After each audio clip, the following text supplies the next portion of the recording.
സ്നേഹമുള്ളവരെ, വളരെയേറെ സന്തോഷത്തോടെയാണ് ഞാൻ നിങ്ങളുടെ മുന്നിൽ നിൽക്കുക. ഒരുപക്ഷെ എന്നെപ്പോലെ കണ്ടുമുട്ടിയ എല്ലാവർക്കും എൻ്റെ സ്വന്തം എന്ന് പറയാവുന്ന അഭിമന്യ മാർ റാഫേൽ തട്ടിൽ പിതാവ് സിറോ മലബാർ സഭയുടെ തലവനായി മേജർ ആർച്ച് ബിഷപ്പായി തെരഞ്ഞെടുത്ത ആ വാർത്ത കേട്ടപ്പോൾ ആ തെരഞ്ഞെടുപ്പ് തീർച്ചയായും സ്വർഗത്തിൻ്റെ ഒരു തെരഞ്ഞെടുപ്പായി മനസ്സിലാക്കുകയാണ്. യോഹന്നാൻ 23-ാം മാർപ്പാപ്പ വത്തിക്കാൻ കൗൺസിൽ വിളിച്ചുകൂട്ടിയതിന് ശേഷം അസ്വസ്ഥമായി ഉറക്കമില്ലാതെ കഴിഞ്ഞ രാത്രികളെക്കുറിച്ച് വായിച്ചിട്ടുണ്ട്. എങ്ങനെയാണ് ഈ വലിയ ഒരു സംരംഭം അത് പൂർത്തീകരിക്കുക, അതേക്കുറിച്ചുള്ള ആകുലതകളിൽ രാത്രിയിൽ ഉറക്കമില്ലാതെ നടക്കുമ്പോൾ പരിശുദ്ധ പിതാവ് ശ്രമിച്ച ഒരു സ്വരത്തെക്കുറിച്ച് വായിച്ചു കേട്ടിട്ടുണ്ട്. അദ്ദേഹം കേട്ടത് ഇങ്ങനെയാണ്: ജിയോവാനി, ആരാണ് സഭയെ നയിക്കുന്നത്, മാർപ്പാപ്പയോ? അപ്പോൾ അദ്ദേഹം ഉത്തരം പറഞ്ഞു, അല്ല, പരിശുദ്ധാത്മാവ്. അങ്ങനെയാണെങ്കിൽ പരിശുദ്ധാത്മാവ് നയിക്കും, നീ സുഖമായി വിശ്രമിക്കുക. പ്രിയമുള്ളവരെ, സഭ പരിശുദ്ധാത്മാവിനാൽ നയിക്കപ്പെടുന്ന വിശ്വാസികളുടെ കൂട്ടായ്മയാണ്. പരിശുദ്ധാത്മാവിനെ കൂടാതെ സഭയില്ല. സെഹിയോൻ ഊട്ടുശാല നമ്മുടെ മുൻപിൽ ഈ വലിയ സത്യം പ്രഖ്യാപിക്കുന്നുണ്ട്. സഭയിലെ വിശ്വാസ സംബന്ധമായ എല്ലാ കാര്യങ്ങളിലും പരിശുദ്ധാത്മാവ് ഇടപെടുന്നുണ്ട്. നമ്മൾ സഹകരിച്ചാലും ഇല്ലെങ്കിലും ഈശോ എൻ്റെ സഭ, ഈ പാറമേൽ ഞാൻ എൻ്റെ സഭ പണിയുമെന്ന് പത്രോസിനോട് പറഞ്ഞെങ്കിൽ തീർച്ചയായിട്ടും ഇത് ഈശോയുടെ സഭയാണ്. ഇത് ഈശോയുടെ ശരീരമാണ്. ഈ ശരീരത്തിൻ്റെ ജീവൻ പരിശുദ്ധാത്മാവാണ്. അതുകൊണ്ട് ഈ വിജയകരമായ സന്തോഷത്തിൻ്റെ ഈ ദിവസത്തിൽ മറ്റ് ഭൗതികമായ മാനുഷികമായ ഒരു സന്തോഷം പ്രകടിപ്പിക്കാനല്ല, പരിശുദ്ധാത്മാവിൻ്റെ ഇടപെടലിനെ കുറിച്ച് ഒരിക്കൽ കൂടെ വലിയ ബോധ്യം ഈ തെരഞ്ഞെടുപ്പ് തരികയാണ്. കർത്താവ് തനിക്ക്, തൻ്റെ ഹൃദയത്തിന് അനുയോജ്യരായ ഇടയന്മാരെ തരും എന്ന് ജർമിയ പ്രവാചകൻ പറഞ്ഞതുപോലെ ആ ഒരു വലിയ സത്യത്തെ മുറുകെ പിടിച്ച തൃശ്ശൂരിലെ മേരിമാത മേജർ സെമിനാരിക്ക് നേതൃത്വം കൊടുത്ത പിതാവ് ഇടയന്മാരെ സൃഷ്ടിക്കുമ്പോൾ, രൂപപ്പെടുത്തുമ്പോൾ കാത്തുസൂക്ഷിച്ച ആ വലിയ സത്യം അതുതന്നെയാണ് പിതാവിൻ്റെ കാര്യത്തിലും ഇന്ന് സംഭവിച്ചിരിക്കുന്നത്. തീർച്ചയായിട്ടും സീറോ മലബാർ സഭയ്ക്ക് പുതിയ ഒരു മേജർ ആർച്ച് ബിഷപ്പ്, ഇത് കർത്താവിൻ്റെ ഹൃദയത്തിന് അനുയോജ്യനായ ഇടയനാണ്. ഇത് പരിശുദ്ധാത്മാവിൻ്റെ തെരഞ്ഞെടുപ്പാണ്. വലിയ അഭിമാനവും സന്തോഷവുമുണ്ട്. നേരത്തെ സൂചിപ്പിച്ചതുപോലെ ഒരു വ്യക്തിയുടെ സ്ഥാനക്കയറ്റത്തിലുള്ള സന്തോഷമല്ല, അതിനേക്കാൾ ഉപരി പരിശുദ്ധാത്മാവ് നൽകുന്ന ഒരാനന്ദമാണ്. സഭ ഏത് പ്രതികൂല സാഹചര്യങ്ങളിലൂടെ കടന്നുപോയാലും സഭയുടെ മക്കൾ, സഭയാകുന്ന ശരീരത്തിൻ്റെ അവയവങ്ങളാണ്. അതിൽ ഒന്നും മുറിവേൽക്കാനോ വ്രണബാധിതമാകാനോ ദൈവം ആഗ്രഹിക്കുന്നില്ല.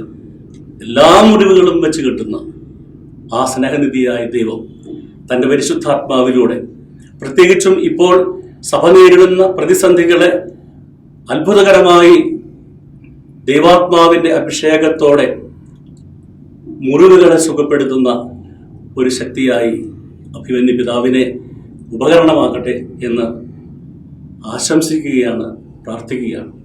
വിശുദ്ധ ഇഗ്നേഷ്യസ് ലയോള അദ്ദേഹത്തിൻ്റെ ആദർശവാക്യത്തിൽ പറയുന്നത് പോലെ, സെന്തിരേക്കും ഇഗ്ലേസിയ, to feel with the church, സഭയുടെ വികാരങ്ങളോട് ഉൾച്ചേരുക. അതിന് തീർച്ചയായിട്ടും അനുയോജ്യമായ ഒരു വ്യക്തിത്വമാണ്. അത്തരത്തിൽ സഭയ്ക്ക് വേണ്ടി ജീവിക്കുന്ന ഒരു വ്യക്തിയാണല്ലോ അഭിമന്യ മാർ റാഫേൽ തട്ടിൽ പിതാവ്. പിതാവിന് എല്ലാ വിധത്തിലുമുള്ള സ്നേഹവും ആശംസകളും ഹൃദയത്തിൻ്റെ നിറവിൽ നിന്ന് പ്രാർത്ഥനകളും തീരുകയാണ്.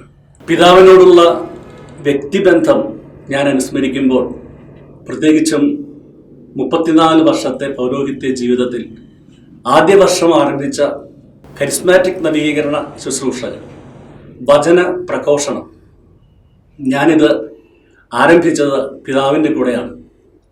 പിതാവിനോടൊന്നിച്ച് ഒരിടത്ത് കൂടെ പോയി ധ്യാനിപ്പിച്ച് കൂടെ താമസിച്ച് അന്ന് പിതാവിൻ്റെ ഉപദേശങ്ങളും പിതാവിൻ്റെ ശൈലികളും പിതാവിൻ്റെ ഉൾക്കാഴ്ചകളുമൊക്കെ പങ്കുവെച്ച് ആ തുടക്കമിടാൻ കഴിഞ്ഞതിനെ അഭിമാനത്തോടെ ഞാൻ ഓർക്കുകയാണ്. വചന പ്രഘോഷണ മേഖലയിൽ തീർച്ചയായിട്ടും ആദ്യത്തെ പടി കയറുമ്പോൾ അന്ന് കൈപിടിച്ച പിതാവിനെ നന്ദിയോടെ ഞാൻ ഓർക്കുകയാണ്. പിതാവിനോടൊപ്പം പിന്നീട് പലപ്പോഴും വിദേശ രാജ്യങ്ങളിലും ഒക്കെ പിതാവിനോട് കൂടെ ധ്യാനിപ്പിക്കാൻ പോയതിൻ്റെ ഓർമ്മ ഞാൻ അയവിറക്കുകയാണ്. ഇത്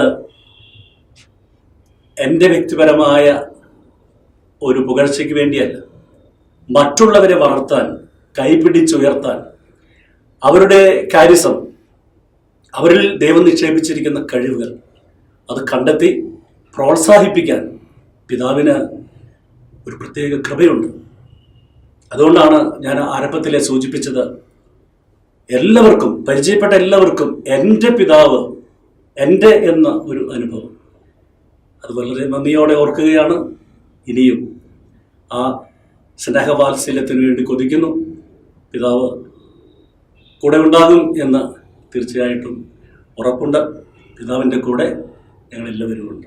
വ്യക്തിപരമായി മാത്രമല്ല, ഒരു വലിയ സമൂഹം അവരുടെ ഹൃദയവികാരങ്ങൾ ഉൾക്കൊണ്ട് എന്നോട് ഇത് ആവശ്യപ്പെടുമ്പോൾ, അതുകൊണ്ട് തന്നെയാണ് ഈ നിമിഷങ്ങൾ ഇങ്ങനെ നിങ്ങളുടെ മുന്നിൽ നിൽക്കുക. ഈ സാഹചര്യത്തിൽ തൃശ്ശൂർ അതിരൂപതയിലെ കരിസ്മാറ്റിക് നവീകരണ കുടുംബത്തിൻ്റെ പ്രത്യേകിച്ചും എല്ലാവിധത്തിലുമുള്ള ആശംസകൾ അഭിമന്യ പിതാവിന് അർപ്പിക്കുകയാണ്. അവസാനമായി വ്യക്തിപരമായി എന്തു പറയണം, എങ്ങനെ പറയണമെന്ന് എനിക്കറിയില്ല. അത്രയും വലിയ ആഴമേറിയ ഒരു വൈകാരിക ബന്ധം പിതാവിനോടുണ്ട്. ആ വലിയ സ്നേഹത്തെ അനുസ്മരിക്കുകയാണ്. വളർച്ചയുടെ ഓരോ ഘട്ടത്തിലും കൈപിടിച്ച് നടത്തിയ പിതാവിന് തീർച്ചയായിട്ടും സഭയെ നയിക്കുമ്പോൾ വ്യക്തിപരമായി പ്രാർത്ഥനകളും സഹകരണവും വാഗ്ദാനം ചെയ്യുകയാണ്. സിറോ മലബാർ സഭയെ കൈകളിലെടുക്കട്ടെ.